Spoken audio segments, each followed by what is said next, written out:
ایک خاتون کے داماد نے اس کی بیٹی پہ ہاتھ اٹھایا. غلط کام ہے, میں ہاتھ اٹھانے کو پروموٹ نہیں کرتا, کہیں آپ یہ سمجھیں گے شوہروں کو چاہیے بیویوں کو ماریں, ایسا نہیں ہے. لیکن عورت تھی سمجھدار, بیٹی نے گھر آ کے بتایا میرے میاں نے ہاتھ اٹھایا ہے. آج کل تو عورتیں اور گھر مائیں تباہ کر دیتی ہیں. تو ماں نے کہا بیٹا دیکھ شوہر نے ہاتھ اگر اٹھایا ہے نا تو کوئی تو بات ہوئی ہوگی. فوراً کیا کرتے ہیں, فون گھما کے داماد کو گالیاں دینا شروع کر دیتے ہیں. یہی ہوتا ہے نا آج کل مارکیٹ میں, اٹھا گیا تو نے ہاتھ کیسے اٹھایا, ہوتا کون ہے تو, پہلے تحقیق کر لو بھائی بولا کیا ہے اس نے. ہاں کوئی ایسی بات نہیں ہے, اس کو بولو بھائی کیوں, یہ تو کوئی ایسی بات نہیں ہے جس پہ ہاتھ اٹھایا جائے, اور اگر غلط بھی ہے تو اتنی غلط تھوڑی ہے کہ ہاتھ اٹھایا جائے. تو بس جذباتیت کا شکار ہیں, افراط و تفریط ہے, پولائٹ بننے کے چکر میں سارا بیڑا غرق ہو رہا ہے. صحیح ہے نا, یہ اسلام کے اخلاق نہیں ہے. ہر چیز بیلنس ہے اسلام میں, ہر چیز. کتنا پیارا اصول ہے, بچے کو 7 سال کی عمر میں محبت سے سمجھاؤ, مارنے کی اجازت نہیں ہے. چھوٹا ہے بھائی, نماز پڑھے ٹھیک ہے, نہیں پڑھے تو بھی ٹھیک ہے, 10 سال تک برداشت کرو. 3 سال تمہارے پاس ہیں محبت کے لیے, 10 سال میں بھی نماز نہیں پڑھتا تو اب انسان لاتوں کے بھوت ہاتھوں سے نہیں سمجھتے, اب ہاتھ اٹھانا پڑے گا آپ کو. اب نہیں اٹھائیں گے تو یہ پولائٹنس نہیں ہے, یہ آپ کے نالائق ہونے کی, بولو نا بھائی, دلیل ہے, آپ کے نالائق ہونے کی دلیل ہے. تو ہر چیز میں ایسا ہے, ہر چیز میں, ہر معاملے میں. آپ کا ملازم ہے, صحیح کام نہیں کر رہا, ٹائم پہ نہیں آ رہا, بزنس کا بیڑا غرق کر دیا, محبت سے سمجھاؤ, تمیز سے. 2-4 دفعہ کے بعد چل بھائی چھٹی تیری, نکل پتلی گلی سے, ٹھیک ہے نا. یہ فیکٹری ہے, ہم نے کو ایدی سینٹر تھوڑی کھولا بھائی ہم نے یہاں پہ. ہمارے ایک رشتہ دار فیصل آباد میں, ان کی فیکٹری تھی کپڑے کی, مجھے لے گئے. ویسے مجھے شوق بھی ہے چیزیں دیکھنے کا, کیسے بن رہا ہے, کیا ہو رہا ہے. تو ملازم بڑے تمیز سے کام کر رہے ہیں. میں نے کہا پہلی دفعہ دیکھا ہے ملازم اتنی تمیز سے. انہوں نے کہا ٹھڈے مار مار کے ان کو انسان بنائے.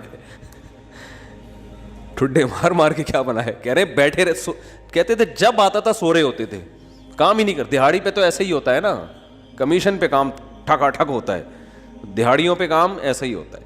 تو یہ نہیں ٹھڈے وڈے نہیں مارے, تمیز, اصل تو تمیز ہی ہے, لیکن تمیز کی بھی ایک کیا ہے میرے بھائی, حد ہے, حد ہے تمیز.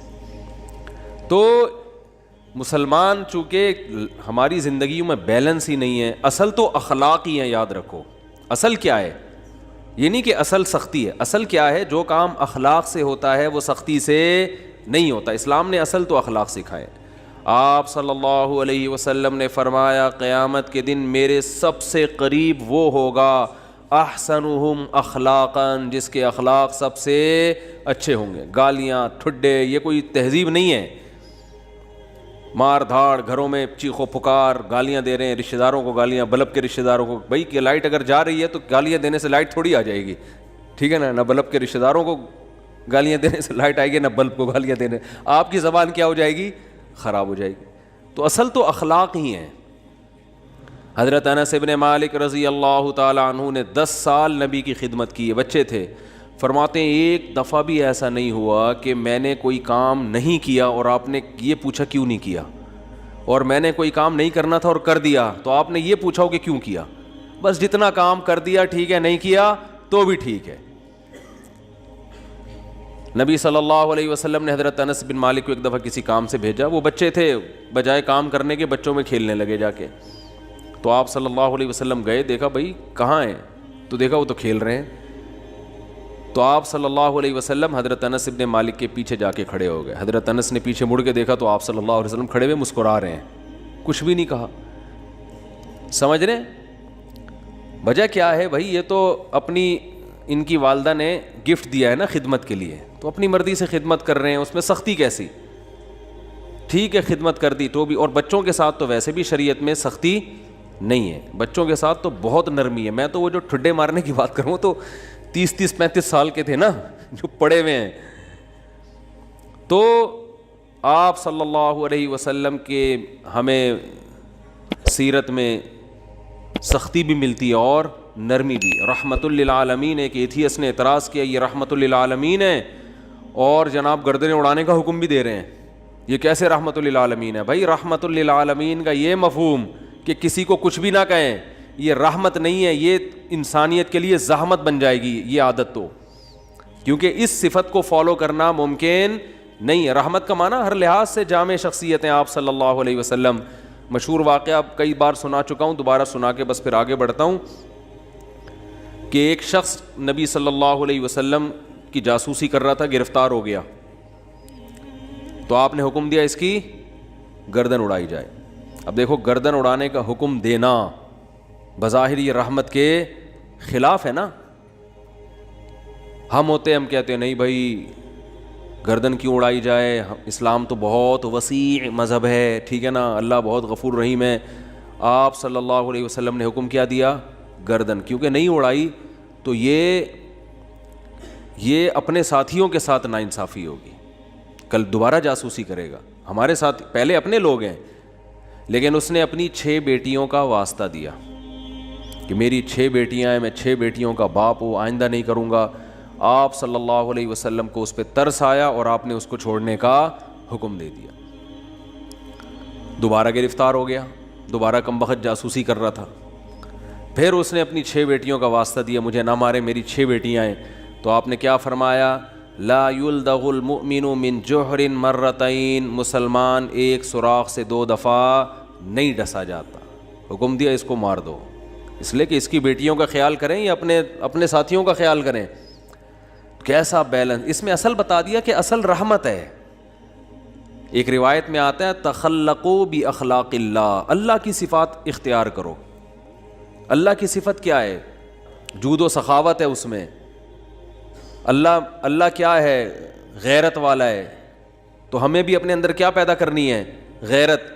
تو اللہ کی صفت یہ ہے کہ قرآن حدیث میں آتا ہے کہ جب اللہ نے اس کائنات کو بنایا تو آئندہ کن اصولوں پہ یہ کائنات چلے گی، وہ اصول اللہ نے پہلے لکھ دیے۔ جب کوئی ملک وجود میں آتا ہے تو آئین پہلے بنتا ہے نا، کیا ہو گیا بھائی جان؟ آئین پہلے بنتا ہے، اس کے بعد اس آئین کے تحت قانون وضع ہوتے ہیں۔ تو اللہ نے سب سے پہلے جو چیز پیدا کی وہ قلم، حدیث میں یہ ہمیں سمجھانے کے لیے مثالیں دی گئی ہیں۔ اول ما خلق اللہ القلم، سب سے پہلی چیز جو اللہ نے پیدا کی وہ کیا ہے؟ قلم، کائنات کو بنانے کے بعد، تاکہ جو کائنات جن اصولوں پہ چلے گی نا وہ اصول، وہ آئین پہلے سے طے ہو جائیں کہ اس آئین کے تحت چلے گی۔ اور اللہ نے سب سے پہلی چیز قلم بنا کے اسے حکم دیا لکھ، ٹھیک ہے نا؟ کیا حکم دیا؟ بولو نا، لکھ۔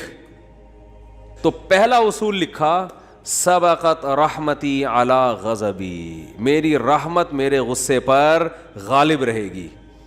کیا پیاری بات اللہ نے ہم لوگوں کے لیے لکھ دی، جس کی وجہ سے آج ہم بچے ہوئے ہیں۔ یعنی جہاں غصے اور رحمت میں ٹکراؤ ہوگا تو رحمت کیا ہوگی؟ رحمت کا گراف ہمیشہ اوپر رہے گا۔ اللہ یہ بھی لکھ سکتے تھے کہ میرا جو غضب ہے وہ ہوگا ہی نہیں، میرا غضب ہوگا ہی نہیں، ہمیشہ کیا رہے گی؟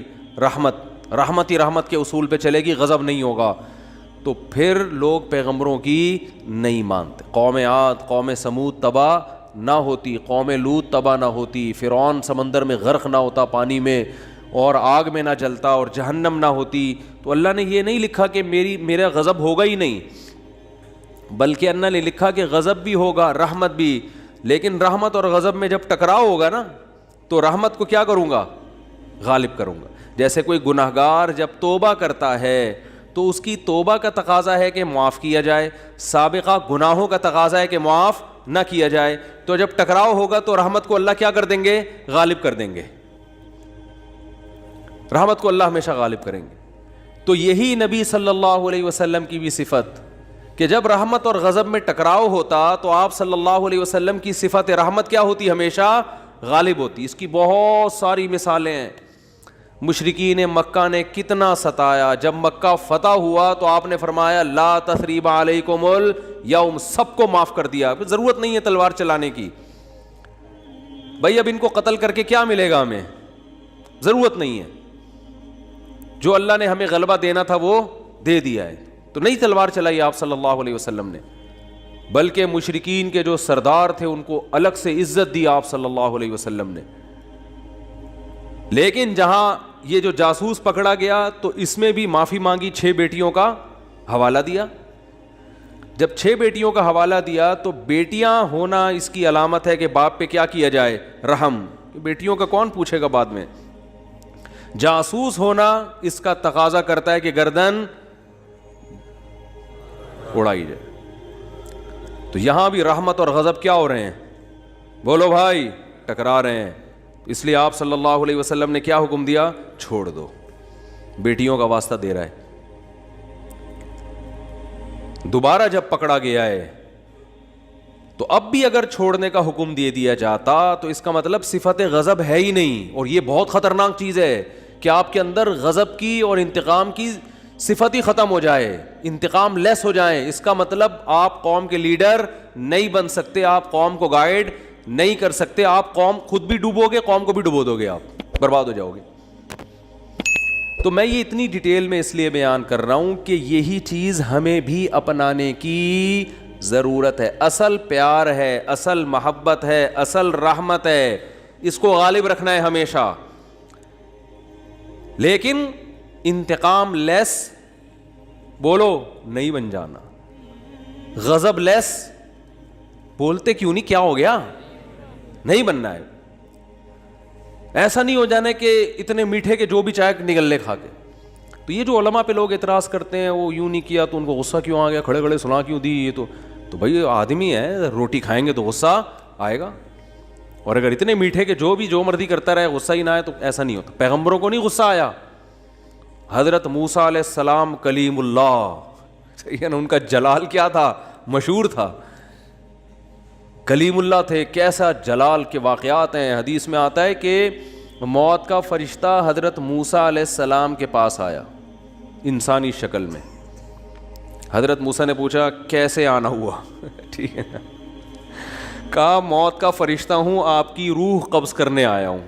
حضرت موسیٰ نے ایک کھینچ کے تھپڑ لگا, اتنی زور سے مارا ان کی آنکھ نکل کے گر گئی نیچے. وہ اللہ کے پاس گئے, اللہ اپنے کس بندے کے پاس بھیجا ہے تو نے مجھے, ہے بھائی. پتہ نہیں حضرت موسیٰ کو غصہ کس بات پر آیا, اسٹائل ان کا ایسا ہوگا, ہے بھائی, یا کیا وجہ, وہ تو حضرت موسیٰ ہی جانتے ہیں. ظاہر ہے پیغمبروں کو ناحق غصہ نہیں آتا, لیکن اللہ بس ایک حضرت موسیٰ کی جو جلالی صفت ہے نا اس کا اظہار کرنا چاہتے تھے کہ دشمنوں کو کہ ان سے بچ کے رہو, ٹھیک ہے, انہوں فرشتے کے تھپڑ لگا دیا تو تھوڑا سا احتیاط رکھو ان سے. تو اصل کیا ہے میرے بھائی, اصل محبت ہے. یہ میں اس لیے بتا رہا ہوں کہ بعض لوگ الٹی کوالٹی ہوتی ہے ان کے اندر. اصل غصہ ہے, جب دیکھ لیں غصہ جاری نہیں ہو رہا تو پھر تمیز پہ آ جاتے ہیں وہ, ٹھیک ہے نا. شروع میں کیا کرتے ہیں, غصہ اور مار دھاڑ اور گالیاں یہاں سے شروع کرتے ہیں پہلے, یعنی آپشن یہ ہوتا ہے ان کا. اگر اس سے بندہ قابو میں نہیں آیا تو ان کو اندازہ ہو جاتا ہے یہ قابو میں آنے والا نہیں ہے, پھر وہ کس سے بات کرتے ہیں, تمیز سے بات کرتے ہیں. بالکل اس کی مثال ہے, ایک آدمی نے کسی کے چاقو رکھا, بولا تیری جیب میں جو کچھ ہے نکال دے, اس نے ٹیٹی نکال دی, ٹھیک ہے. اب یہ کہہ رہے تیری جیب میں جو کچھ ہے نکال دے, ٹھیک ہے. یعنی سامنے والا اگر آپ سے بھی بڑا فنٹر نکل آیا تو پھر آپ کہتے ہو بھائی یہاں تمیز, یا تمیز سے بات کے علاوہ آپ کے پاس کوئی آپشن نہیں, فوراً غصہ ٹھنڈا ہو جاتا ہے. تو یہ غلط ہے. نہ تو غصہ لیس ہو جانا ٹھیک ہے کہ کچھ بھی ہوتا رہے, اور چونکہ میاں بیوی میں بہت ہو رہا ہے آج کل, یہ بہت زیادہ پھڈے جھگڑے, داماد ایک نمبر کا ہیروئن چرسی کہیں کا الو کا, کیا بولوں میں, اور برداشت پہ برداشت, نہیں کل ٹھیک ہو جائے گا, نہیں پرسوں ٹھیک ہو جائے گا. وہ بھائی نہیں ٹھیک ہوگا, یہ چھوڑ دو اس کو. نہیں جی اللہ کی رحمت بہت بڑی ہے, ہو سکتا ہے ٹھیک ہو جائے. بھائی اللہ کی رحمت بڑی ہے اس کا یہ مطلب ہے ہی نہیں. اس کا مطلب ہے کہ چھوڑ دو تو اللہ کی رحمت بڑی ہے, کوئی دوسرا دلا دے گا اللہ. جب ثنا خان کو مفتی انس مل سکتے ہیں اور مفتی انس کو ثنا خان مل سکتی ہے تو اس کا مطلب کسی کو کسی بھی ٹائم پہ کچھ بھی مل سکتا ہے. دو انتہائیں ہیں نا, ایک مولوی اور ایکٹریس کی آپس میں شادی ہو گئی تو اس کا مطلب کسی کی کسی بھی ٹائم پہ کسی پہ بھی شادی ہو سکتی ہے. رشتوں کی کمی مارکیٹ میں نہیں ہے. تو ایسے ایسے الٹے الٹے لوگوں کو لوگ برداشت کر رہے ہیں کہ ہو سکتا ہے کل ٹھیک ہو سکتا ہے. بھائی ایک حد ہے, حد ہر چیز میں کیا ہے, ایک لمٹ ہے. اولاد بگڑی ہوئی ہوتی ہے, میں والدین کو کہتا ہوں بھائی اپنے بیٹے کو ایک حد تک تربیت کرو, نہیں آ رہا نا قابو میں, نکلو. بولو پتلی گری سے سامان گھر سے اٹھا کے کیا کرو, نکلو. زیادہ نہیں بدماشی ہے, تیرے باپ کا گھر ہے, تیرا گھر نہیں ہے. ہاں سارے 100% درست نہیں ہوتی اولادیں, کچھ تو باپ کو بھی برداشت کرنا پڑتا ہے اولاد کی خاطر, لیکن وہ بھی ایک حد ہے نا, حد سے زیادہ تھوڑی ہوتا ہے, حد سے زیادہ نہیں ہوتی کوئی بھی چیز. پھر اس میں ایک اصول یہ بھی ہے کہ یہ دیکھا جائے گا بڑا نقصان کس میں. لوگ کہتے ہیں اگر تعلق ختم کیا تو یہ ہو جائے گا, یہ ہو جائے گا. بھائی تعلق ختم کیا تو یہ ہو جائے گا, نہیں کیا تو یہ ہو جائے گا, تو دونوں میں پلس مائنس کیا کرو کہ زیادہ نقصان کس میں. ہمیشہ اس اصول پہ زندگی گزرتی ہے. یاد رکھو دنیا میں سارے فائدے کی چیزیں کبھی بھی حاصل نہیں ہوتی, ہر کام کے کچھ سائیڈ افیکٹ ہوتے ہیں. عقل مند آدمی یہ دیکھتا ہے کہ سائیڈ افیکٹ زیادہ ہیں یا اس کے بینیفٹس زیادہ ہیں. اس اصول پہ زندگی گزاری جاتی ہے. اگر اس اصول پہ زندگی نہیں گزارو گے, ساری زندگی کبھی کوئی فیصلہ آپ سے ہوگا ہی نہیں. سمجھ رہے ہو کہ نہیں سمجھ رہے؟ ساری زندگی کنفیوز رہو گے اور کبھی کوئی فیصلہ آپ سے ہوگا ہی نہیں. ہمیشہ اس اصول پہ زندگی گزرتی ہے کہ یہ کام کرنے میں بھی نقصان, نہ کرنے میں بھی, کرنے میں زیادہ یا نہ کرنے میں زیادہ. اس کو پلس مائنس کر کے فوراً رپورٹ مارکیٹ میں لایا کرو, ٹھیک ہے نا, اور رپورٹ خود تیار کرو, کرنا ہے بھائی کہ یہ سائیڈ افیکٹ ہیں اس کے, تو یہ برداشت کریں گے. جیسے اینٹی بائیوٹک ہے, کچھ سائیڈ افیکٹ ہوتے ہیں, اب ہوتے ہیں تو ہوتے رہیں, کیا خیال ہے. تو میں یہ عرض کر رہا تھا کہ اللہ تعالیٰ کا کیا اصول ہے. اللہ تعالیٰ نے بھی کتنی بڑی اللہ کی رحمت, لیکن اللہ نے اس کا ایک اصول اور ضابطہ بنا دیا کہ آخرت میں اس کو نہیں بخشوں گا جو مجھے نہیں مانے گا یا میرے ساتھ شرک کرے گا, کچھ بھی ہو جائے, چاہے پیغمبر کی سفارش کیوں نہ آ جائے, بلکہ پیغمبر پر پابندی لگا دوں گا کہ آپ کو ان کی سفارش کی اجازت نہیں ہے. تو یہ بہت بھائی, اس سے پتہ چلتا ہے ایمان بہت بڑی نعمت ہے. آج مسلم گھرانوں میں بات بات پر ایمان سے ہاتھ دھو بیٹھتے ہیں.